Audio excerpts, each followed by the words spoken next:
Well, hi, Leticia. How are you? Good, thank you for asking. Very excited about your book. I'm so excited to chat with you. We were just chatting before I hit record, and you are such an inspirational human being. Talk about gifts to share with the world and this concept in the book of that service first personal brand, right? In corporate branding, it's always about, should be about, what can we do for customer aspirations, and personal branding really should be the same. And for what you can do for others in your audience. And you sure live that. So thank you so much for spending some time to chat with me. What made you start thinking about this personal mission of yours that you share to help others see themselves in another way? Can you share a bit about that? Yeah, I think it's always a little funny to see it now on this side as a selfless kind of act in inspiring others.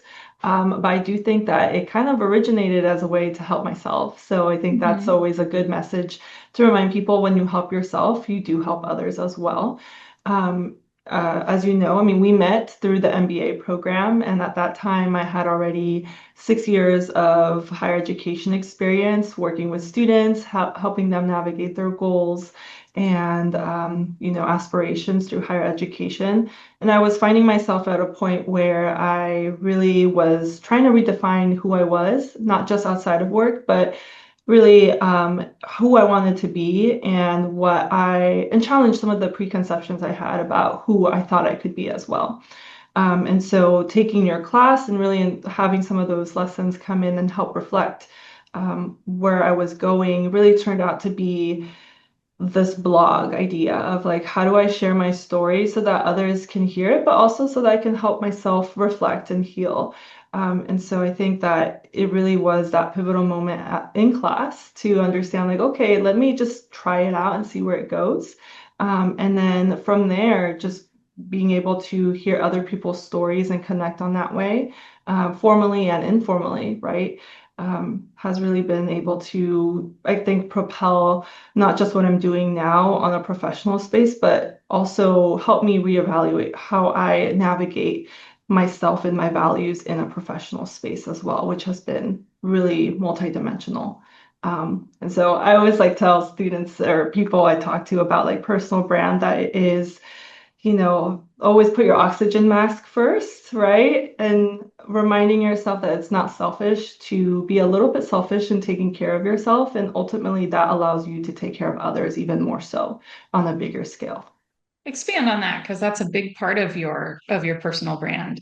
Yeah, so originally the blog really focused on mental health, specifically with CPTSD.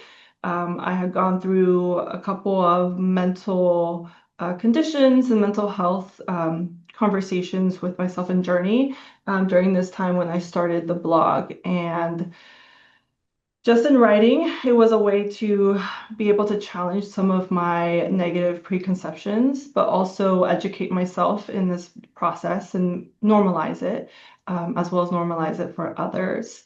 Um, and I realized that taking that time away outside of what I think I had previously defined it as was a great way to remind myself that it was okay to step back and rediscover or even redefine the journey I was going on. And so that's really kind of where it came from. But ultimately, what I mean when I say like put your oxygen mask first is really just making sure that you're taking care of yourself. And that might look different. And it's also being authentic, right? So being authentic to who you are really comes from that point where you realize, like, hey, what do I need in order to be able to do X, Y, and Z or be who I want to be in this way?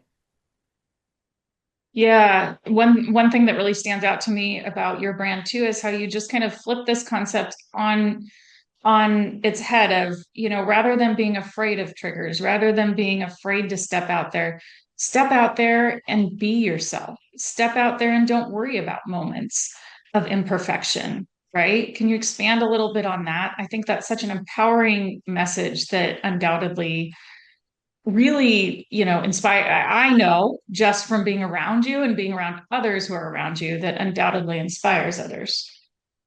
Yeah, I mean, I think ultimately it's reminding yourself that if you can go through these life circumstances, you're a lot stronger than you think you are. And Hmm. sometimes we don't give ourselves enough credit.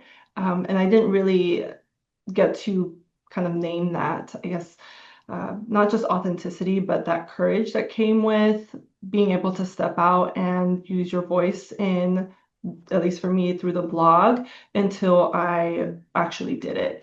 And so it's like this intentionality behind the reflection piece and the action piece that come into it to really help you then grow even further than if you were just to name it internally. So I think that's a really important piece as people are navigating not just personal brand, but authenticity. The idea of like it is important to name it and understand where you stand with your values, but making sure that you're also reflecting on what does that mean for your path in this next step that you take? Is it through sharing your story in a blog? Is it through social media? Is it through conferences? How are you showing up in that way to share your authentic voice in these different Hmm. spaces? Absolutely. Absolutely. Yes. I love that word courage that you said because that's something I feel like you help people to find it within themselves. I mean, you exemplify your own courage, obviously, but one thing that you, I think, teach others to do well is exemplify it within themselves, which is so important because then they step out and they do wonderful things in the world like you have. So tell me this. What was a moment where you thought this is interesting? This is working. Things are gaining traction. This is a full circle moment. Tell me about a moment like that.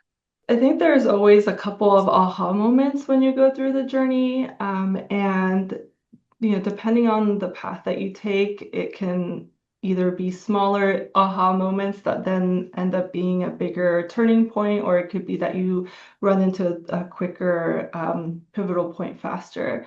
I think for me, it's been a little bit of a gradual journey because with my brand or with my blog, my brand has also evolved a little bit. And now it's been even larger to not just include the CPTSD, for example, but now it's also incorporating a little bit more of career pivots or having mental health show up in the workspace and how do you navigate that professionalism, right? And that was naming that fear of like, how will this brand impact my professional development? So that's evolved with me and with that, the voice as well as the journey. All that to say that I think the aha moments have really been more so when I talk to individuals or when I have that interaction, either through a blog or by sharing my story at conferences. Most recently, for example, and having people come back and being like, wow, that really resonated. Because to me, at this point, obviously, I'm very familiar with my journey and it feels very, I wouldn't say comfortable, but I know it inside and out because it's something I've experienced and it might seem more intuitive. But for others, sometimes that's their aha moment to hear that somebody else is going through it. And so to hear that shows me that it is gaining some traction, even if I'm not always measuring it with metrics, though there are metrics through the blog and who's signing up Hmm. subscribers or who's liking posts that lead up to blog promotion, for example. So there are a couple of different things, but to me, it's all those little moments that add up. And I think at the end of every reflection, I kind of see them on a quarterly basis. I'm able to collect all those ahas and really self-reflect again. Is this reflecting the path that I am on and ultimately the message that I'm hoping that others will connect with? And you said something that really stood out to me about these things that you might think are intuitive, but they mean so much to others, right? Sometimes the things we know the best are the things we need to share the most because that thing that we know well, we likely have a way to reframe it or think of it in a different way, right? And that's where that crux of that brand comes from, right? That's where that novel information comes from that is so helpful. And you do it so well. And I love how your brand, like as you walk through your professional life, you are so helpful. You're so helpful in these conferences that you've woven in these aspects of being the healthiest version of yourself and you've taken advantage of so many opportunities to, I think, expand your professional footprint, which is benefits everyone. When you look ahead in 5 or 10 years, which is big, right? I mean, that's a long horizon in 2026 terms. But if you could name an impact that you hope your work or voice would have, what would that be? I think ultimately still sticking with that idea of courage, however it looks like for different individuals. For me, it's been the courage to kind of redevelop myself and be able to look in the mirror and understand that my path has led me to this place and it's in alignment with who I want to be, whether that's in mental health or with this career pivot that I'm navigating. And so I think ultimately being able to have other people who read the blog say, hey, I see myself in this courageous path. It will most likely line up with mental health or career pivots and for professional development in navigating mental health as well. But I think ultimately the big picture is I would love to hear people come back and say, you know what, I took a step because of this. Either to share my own story in a different piece or to navigate my own mental health journey in a way that maybe took some advice from whatever I put out there in the universe. But I think that courage word is really the staple of like the takeaway of what I would hope people, see from the story or be able to integrate in their own path. And the way you measure is on point because if we measure always in the analytics, we get tired, right?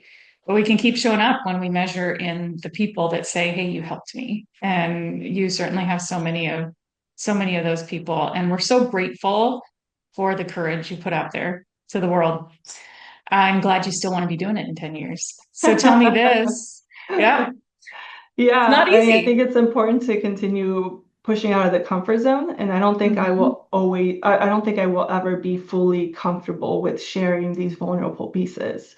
A little bit about me, I actually am a very I keep to myself and my emotions, even with some of my close relationships. And so to be able to share something more personal and vulnerable really does take a lot out of me. But it pours back into me as well when I do get these aha moments with other people who hear the story and resonate, and even in the relationships that happen after that. Yeah, and I mean, you talk about this yourself, but always I say that signal kind of it flags. I really need to do this, right? Because the things that make the biggest impact, they do feel a bit scary at first because you're pioneering, you're pioneering, you're reframing. What did we miss? What did we miss? Is there anything we missed that you want to talk about on your journey, on your personal branding journey?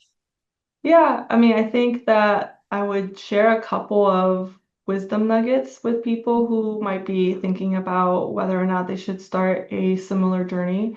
I think a couple of one of the first one would be um, I talk about it in my blog, but it is very much like reiterating the fact that taking the first step isn't going to be perfect, and that's okay. And you have to give yourself grace to do it, whatever that looks like, because that's really going to be what sets the rest of it in motion. And until you do that and either do amazing or fall on your face, it doesn't matter, but at least you have that momentum to keep you moving forward, which is the direction you want to go in. And I think the other piece I would share with others is never stop reevaluating what your authentic voice is because it does change sometimes, right? Yeah.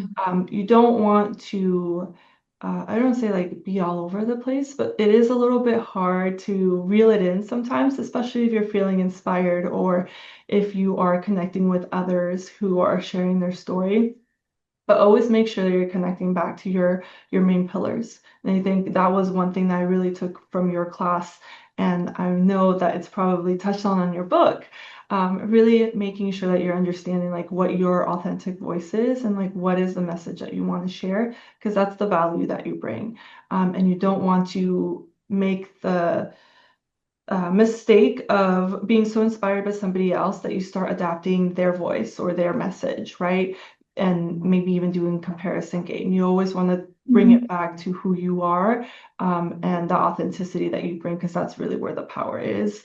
We want to encourage others to do their own thing, but that's their own thing. You bring your own thing to the table. And so just a reminder that bring it back to your values and making sure that even when there are other inspiring stories, don't let the comparison steal you of that like momentum that you have to build your storytelling journey. Such good stuff. Such good stuff. I mean, yeah, if a corporate brand never grew and changed within the frame that you mentioned, right? We'd worry about the balance sheet. It's no different for the personal brand. It's funny. I think it's so timely, your book right now, especially as I'm looking at my career pivot, because I'm kind of in the weeds about how marketing and higher education is evolving with AI and just so much content right now on the power of storytelling as authenticity, which is like for us, it's like kind of like duh. But it's kind of funny Yeah. because the industry has not really it's been packaged under branding, but not necessarily as its own facet of branding, and it hasn't been given its full attention, which obviously has Thank like you. ripple effects as to the programming and just the way that the program that programs and curriculums are built themselves. So it's just kind of reaffirming and ironic in timing that I'm seeing all this information, especially for like at least my industry specific marketing skills, because I was like, oh, like everything's coming up on the importance of storytelling and authenticity, and students aren't really listening to messaging that are perfect and potentially AI generated. They want to hear what was the experience and give it to me, quick and dirty, so to speak. But yeah, just I was nerding out and I really thought about you when I saw That, it. thank you so much. I mean, thanks for saying that because, like anyone else, it's scary to step out there, right? And it's Yeah. like, will people agree with my ideas? Will they like my ideas? So such, such good stuff. Well, thank you so much for chatting with me today, for sharing all of the nuggets that you shared. It's always such a pleasure. I can't wait for the world to hear your story. Your case is chapter 15, the grand finale chapter. And again, I'm so grateful for your time, but I'm even more grateful again for what you share with the world and for that courage. So thank you so much, Leticia. Yeah. Thank you, Vanessa. Oh, I forgot to mention one thing. So I'm going to mention it Okay. because I just felt like I had to sneeze, but I think it's passing. And it reminded me you were talking about perfect and not perfect and imperfection, right? There is actually a study, and I mentioned it in my book, that bloopers convert better. So if I would have actually given into the sneeze, I should have given into the sneeze, would have converted better. We like reality. We like reality TV. So anyway, I thought I'd share that. I was thinking about that as you said that, and you didn't need a study to know that. All right. Well, thank you so much, and I'm sure I'll talk to you soon. Thank you again. Yeah.